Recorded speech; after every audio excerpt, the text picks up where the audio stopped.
Dieu met chacun à sa place. Si aujourd'hui, quand il n'y a pas d'enseignement, on peut être ici. Oh non, toi. Et moi je suis ceci. Moi je suis cela. Quand Adam nominait les animaux, quand Adam disait qu'il tuait les lions, nous restons avec cet enseignement. Quand je vois les lions, je dirais ça c'est les lions. Pourquoi? Parce qu'Adam, quand il a nominé les lions aussi avaient la nature des lions. Et quand moi je vois les lions qu'Adam a nominés, je dois avoir aussi les lions dans la nature du lion. Quand il dit l'agneau, et que je trouve que quelqu'un sait si c'est un agneau, mais je ne trouve pas ni la douceur. Dans ce qu'il est, je trouve que non, il n'est pas agneau. Peut-être il a pris les peaux de l'agneau, mais il n'est pas agneau. C'est pour dire que quand on parle de quelqu'un qui est appelé dans le ministère, nous devons voir aussi la nature du ministère en lui. Amen. Ce qui nous permettra de voir la nature du ministère en lui, ce n'est pas seulement prêcher. Le ministère, c'est toute une vie. C'est l'ensemble des comportements. C'est l'ensemble des vêtements qui fait de quelqu'un un ministre. Il y a des gens qui étaient apôtres, mais on n'a jamais vu leur prédication. Mais ils étaient apôtres. Ils étaient apôtres. Mais on n'a jamais vu leur prédication. Mais ça ne dit pas qu'ils ne prêchaient pas. C'est pour dire que quand on dit que celui-ci, c'est un frère qui a commencé à présider, on doit avoir aussi certains caractères. Est-ce que l'Écriture est trop claire que celui qui préside aussi avec zèle? C'est-à-dire, quand quelqu'un commence à présider, les zèles, c'est le premier signal. Même s'il est encore imparfait, mais les zèles dans les choses de Dieu, c'est le premier signe de savoir que celui-ci est appelé. Mais quand on ne trouve pas même les zèles dans la personne, là, ce sont des choix qui n'ont pas de relation avec les Écritures. Lisez très bien la Bible. Quand on voulait choisir l'apôtre à la place de Judas, qu'est-ce qu'ils ont dit? Choisissons-nous les hommes qui ont été avec nous depuis le baptême des gens. C'est-à-dire dans les choix, en dehors de la souveraineté de Dieu, le parcours aussi est très important. Amen. Sinon, on aurait un frère, ce qu'on appelle les ailes du débit, un nouveau converti. Tu peux avoir le ministère à toi, mais le fait d'être un nouveau converti peut t'empêcher par rapport aux Écritures d'exercer ta fonction. Parce que sinon, tu iras au-delà à cause des ailes du nouveau converti. C'est-à-dire, dans d'autres termes, quand nous parlons de la maison, on ne la bâtit pas premièrement quand on ne pose pas de fondement. Et la maison, on ne la bâtit pas quand quelqu'un n'est pas enseigné. Voilà pourquoi le rôle du ministère. Le ministère, ce n'est pas seulement je commence à mettre de l'ordre en parlant. Toi, mets-toi là-bas, toi, mets-toi là-bas. Non, non. L'ordre, c'est quoi? Le rôle de ministre, c'est que Paul dit, je souffle des douleurs de l'enfantement. Jusqu'à ce que Christ soit formé en vous.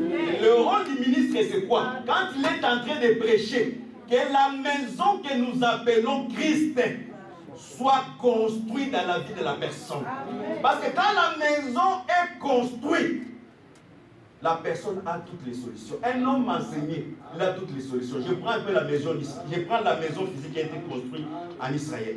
Quand on a construit le tabernacle, la guerre était liée au tabernacle. La maladie était liée au tabernacle. La victoire était liée au tabernacle. C'est-à-dire, si quelqu'un est malade, son premier regard c'est où? Vers la maison. Et quand il se répand, il reçoit la guérison. Quand quelqu'un est en guerre, sa première vision c'est où? Dans la maison. C'est quand il prie, le Seigneur va l'exaucer, il va vaincre le coup. C'est-à-dire, c'est lui qui est enseigné. Tous ses réflexes, quand la maison est construite à lui, son premier réflexe c'est par rapport à l'enseignement. La situation que je suis en train de traverser, par rapport à l'enseignement que j'ai, qu'est-ce que je dois faire? Mais quand quelqu'un n'est pas enseigné, quand il y a une situation, premièrement, son premier effet c'est la panique. Il est déjà paniqué. Même naturellement. Quand il y a un accident, il y a déjà la panique, c'est fini. C'est-à-dire, le premier réflexe c'est de dire, j'ai l'enseignement. Est-ce que c'est qui m'est arrivé? J'ai péché. Si j'ai péché, pour que le Seigneur étende sa main, je commence premièrement à me repentir. Je vais aller en guerre. Je vais aller en guerre. Ou bien, je vais prier par le prier de combat. Quelles sont dans cette situation les écritures qui me permettent de combattre cette situation? J'ai dit la fois passée, la pauvreté d'autres personnes, ce n'est pas les démons qui nous ont rendus pauvres. Si c'est les démons de l'incrédulité. La pauvreté d'autres personnes, c'est parce qu'ils ne savent pas la loi des données pour s'enrichir. L'écriture est trop claire. Celui qui épargne en excès s'empaurit. Mais celui qui donne avec libéralité s'enrichit. L'écriture encore dit, sème le matin, sème le soir. Amen. Tu ne sais pas de quelle semence qui germera. En faisant du bien, parmi les biens que Dieu est en train de faire, quand je dis les biens, je ne dis pas seulement de ramener les offrandes à l'église. Quand je dis du bien, ayez aussi un regard sur le frère qui est à côté de toi, bien sur quelqu'un qui est à gauche, à ta gauche. S'il vit des situations qui sont difficiles, fais-lui du bien à cause du Seigneur. Amen. Parce que Jésus dit ceci. Les gens me diront, Seigneur, quel jour que je suis venu te voir, tu es venu me voir, je ne t'ai pas fait du bien. Jésus a répondu, à chaque fois que tu faisais des biens à l'un de ces petits, les biens là que tu faisais là, tu les faisais à moi. C'est-à-dire, ton frère, c'est un Jésus qui est à côté de toi. Oui, c'est ça.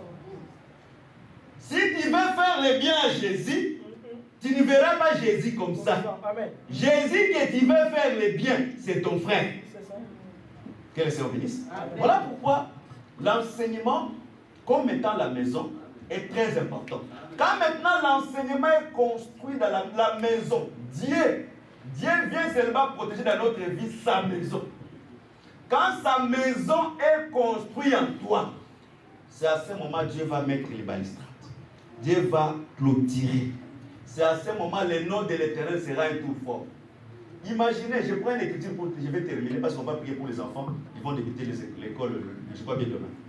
Imaginez, Israël, quand il est en dehors de sa patrie, même s'il prie chez les nations, comme la maison est détruite, Israël n'aura pas de solution. Mais pour que Dieu écoute Israël, voilà pourquoi Israël fait l'effort à chaque fois, quand il est dans l'esclavagisme, de rentrer pour construire la maison. La maison a une très grande importance. Dès que la maison est construite, la protection est aussi. C'est-à-dire quand Dieu construit au travers l'enseignement sa vie dans la vie d'une personne, le Seigneur doit aussi protéger cette personne.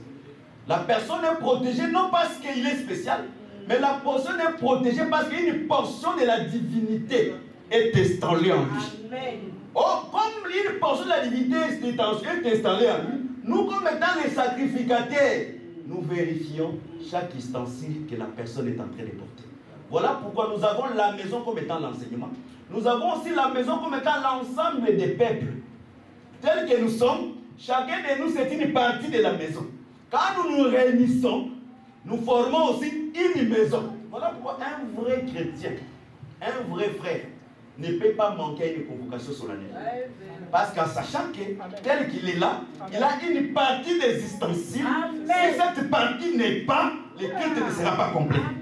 Mais si le frère, il sait qu'il n'a pas une partie des ustensiles en lui, mais s'il reste de la maison, c'est pour la gloire du Seigneur. Mais nous qui avons cette partie-là, et surtout, dans les cultes, toutes les ustensiles peuvent manquer. Sauf l'arche de l'alliance.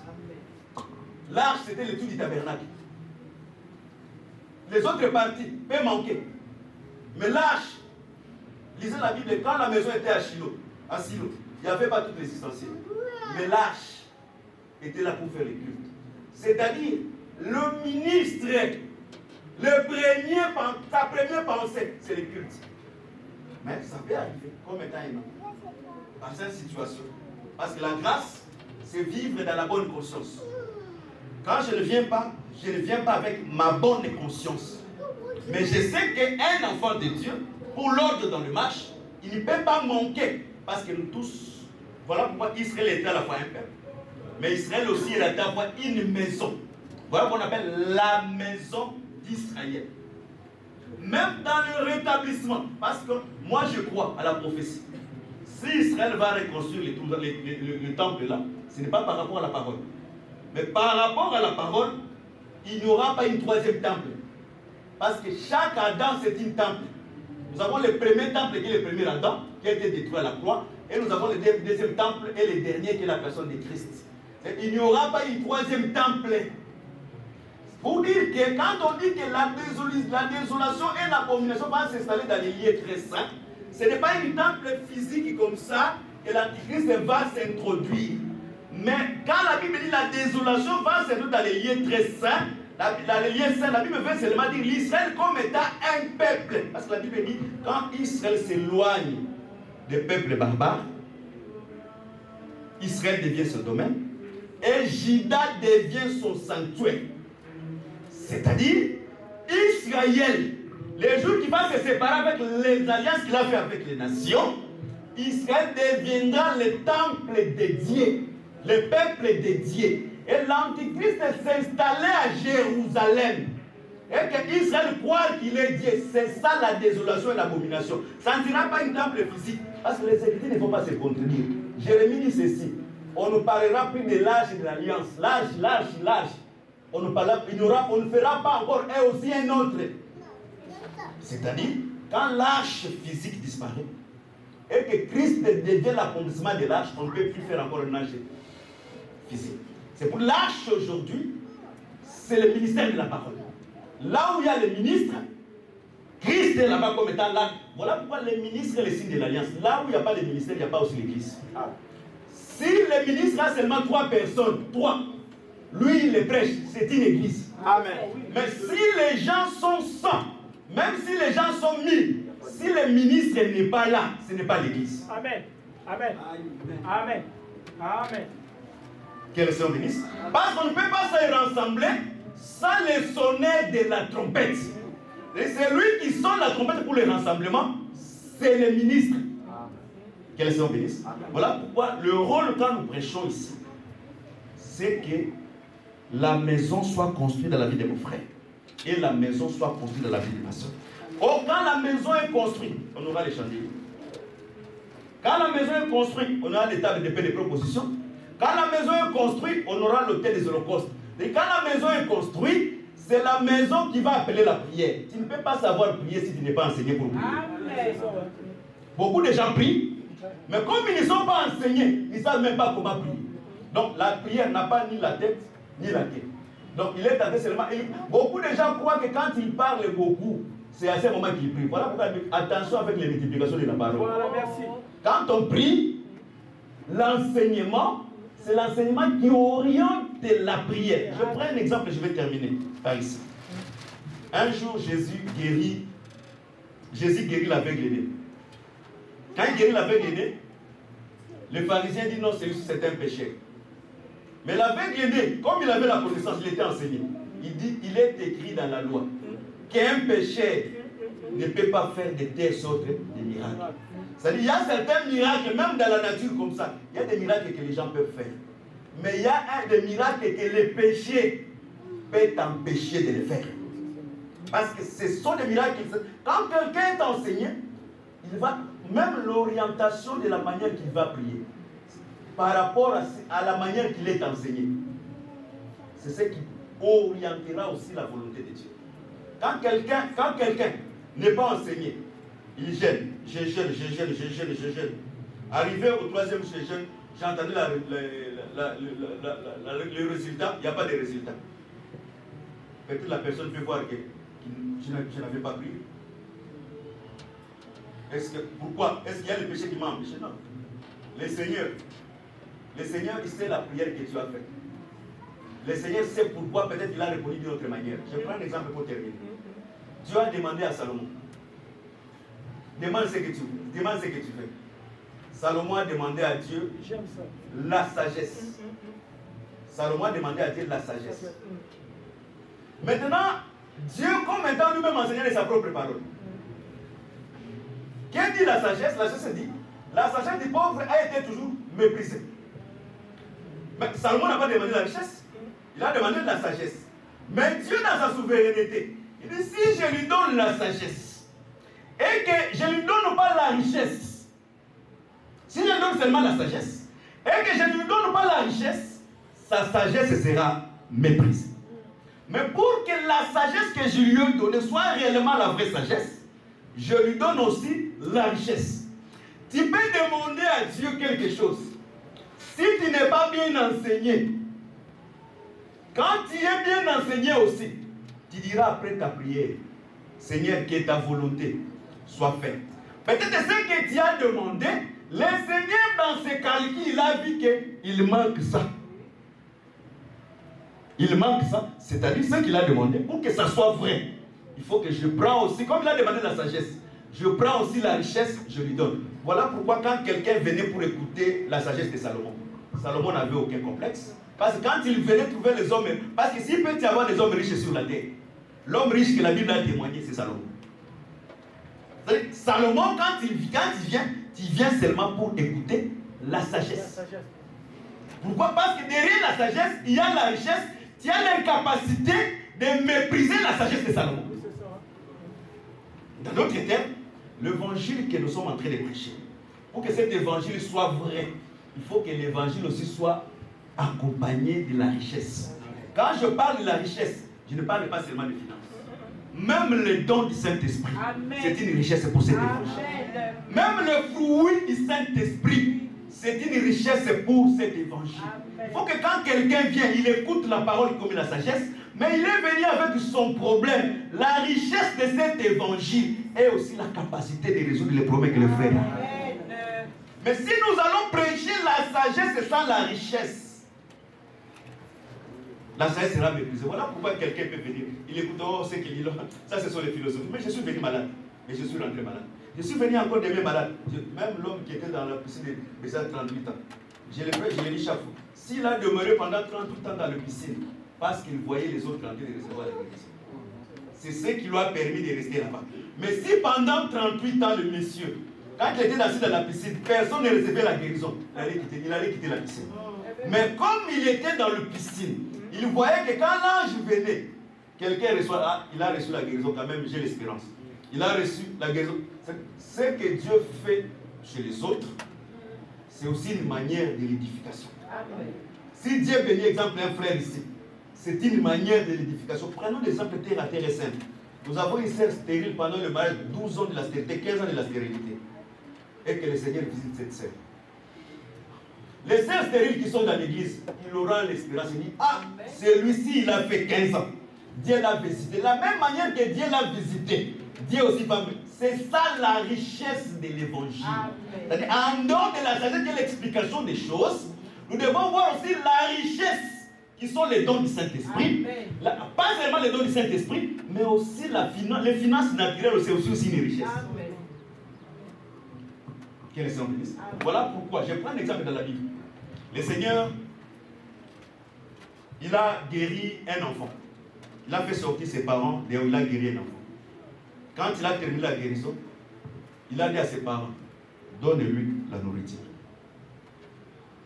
Pourquoi il a dit donnez-lui la nourriture? Il y a d'autres choses. Je peux te prêcher. Tu n'as pas mangé. Je te prêche, je te prêche, je te prêche, je te prêche. Et je crois au Seigneur. Mais il faut que je te dise, comme tu as faim, prends aussi la nourriture. Mais si je fais seulement je te prêche, je te prêche, je te laisse avec ta famille, mais je n'ai rien fait. Quand je te prêche, quand quelqu'un dit que je n'ai pas mangé, je n'ai pas de moyens, j'ai des situations difficiles, on te prêche. Après avoir prêché, qu'est-ce qu'on peut faire pour résoudre la situation que les frères ou les sœurs, la sœur est en train de traverser? Si l'évangile ne se pose pas ces questions-là, ça sera seulement les philosophes. Nous prêchons par l'enseignement, mais nous prêchons aussi par les œuvres. L'évangile doit être toujours accompagné de la richesse. La richesse de cet évangile, c'est les œuvres. Bien que nous disons plusieurs couleurs de la manière de prêcher cet évangile, c'est aussi une richesse. Mais la richesse aussi, que les dons du Saint-Esprit au milieu de nous. La puissance. Est-ce que les dons, c'est seulement pour le ministre? Les dons aussi, nous devons voir. Parce que des fois, les frères et les sœurs oublient. Oh non, nous ne voyons pas les dons chez les ministres. Mais vous-même, si vous êtes des enfants de Dieu, parce que tout enfant de Dieu doit avoir un don. Amen. Quand Israël est sorti de l'Égypte, nous avons dit, chacun est sorti avec un statut qui devait construire les tabernacles. Dans d'autres termes, Dieu a mis à chacun de nous une grâce pour l'édification. Toi maintenant, quel est le don qui se trouve en toi? Par rapport même à l'enseignement, combien de frères et de sœurs qui ont des dons dans cette assemblée? Noir et blanc, sans pourtant passer par les révélations, par les prophéties. Si on demandait les frères ici, toi tu as quel don? Sœur, toi tu as quel don? On verra qu'il y a des frères et des sœurs dans cette assemblée qui n'ont même pas de dons, mais qui ont seulement la bouche pour parler.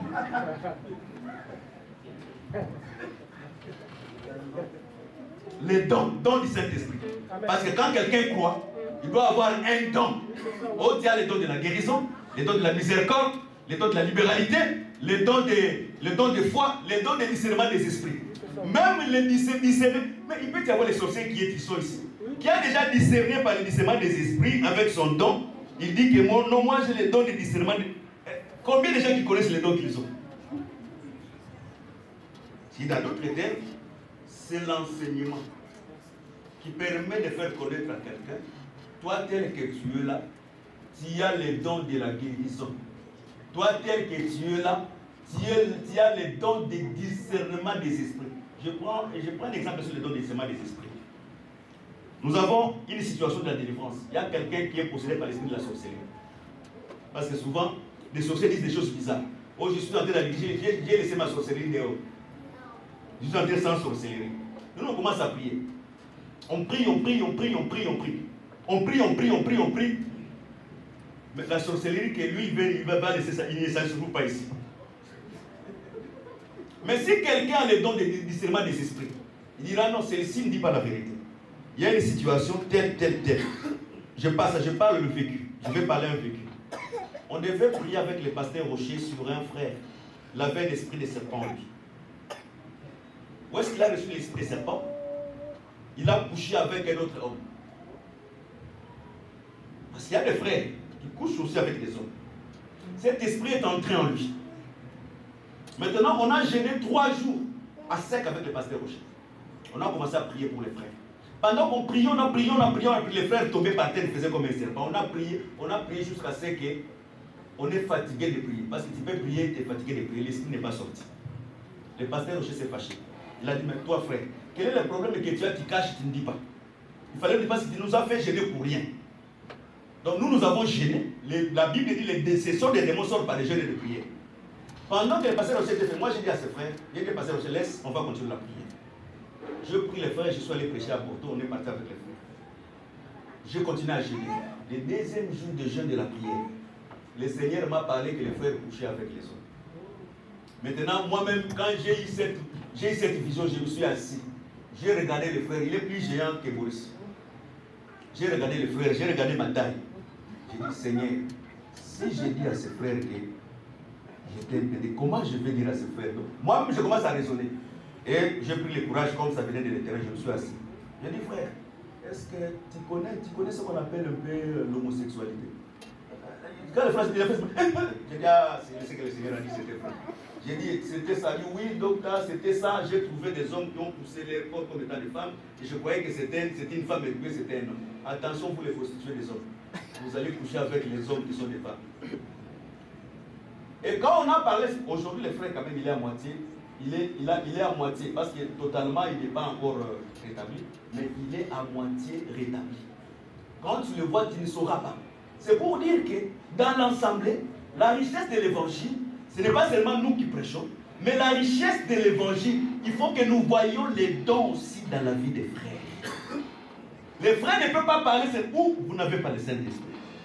Parce que quand on a le Saint-Esprit, on doit avoir un don. La seule manière de réanimer un don, c'est la sanctification et la vie de la prière. Et quand quelqu'un ne prie pas, les dons aussi ne vont pas fonctionner. Voilà pourquoi la prière dans l'enseignement, dans la maison, on va continuer à prier sur la maison, on va faire même sur la prière. Dans la maison que nous appelons l'enseignement, dans cette maison, il y a aussi une branche de la prière que nous appelons l'autel des parfums. Voilà pourquoi on connaît les sacrificateurs non seulement quand ils offrent, Mais on connaît aussi les sacrificateurs quand il est en train d'offrir l'encens sur l'autel. C'est très très important. La prière. Voilà pourquoi le ministère a été toujours accompagné de la parole et de la prière. Une église qui ne prie pas, c'est un caverne de démons. Que les Seigneur bénisse. Et dans le 12e campement, la construction de la maison a permis de mettre un peu de l'ordre.